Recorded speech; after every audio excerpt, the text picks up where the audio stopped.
Hello বন্ধুরা, আজকে আমি একটা তোমাদের সাথে ইম্পর্টেন্ট টপিক আলোচনা করব। আমরা অনেকেই ফেসবুকে রিলস ভিডিও আপলোড করে থাকি, কিন্তু অনেকের ভিডিও ভাইরাল হয়ে যায় নিমেষের মধ্যে, অনেকের ভিডিও ভাইরাল হতে চায় না। দেখো, আমি তোমাদের একটা কথা বলতে চাই, একটা রিলস ভিডিও পোস্ট করতে গেলে কিন্তু অবশ্যই ফেসবুকে টাইম টেবিলের প্রয়োজন। তো আমরা হয়তো অনেকেই টাইম জানি না কোন টাইমের মধ্যে ভিডিও পোস্ট দিলে ভাইরাল হবে বা কোন টাইমের মধ্যে পোস্ট দিতে হবে।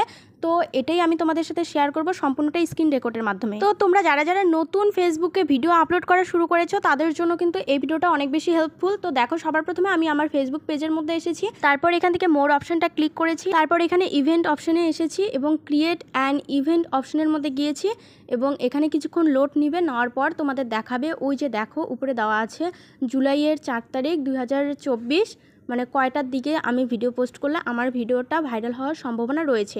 এখানে কিন্তু দেওয়া আছে দুপুর 1:30। তো এক একজনের পেজে কিন্তু এক এক রকম টাইম দেওয়া আছে। তোমরা এই টাইম অনুযায়ী ভিডিও আপলোড করলে তোমাদের ভিডিও কিন্তু অবশ্যই ভাইরাল হওয়ার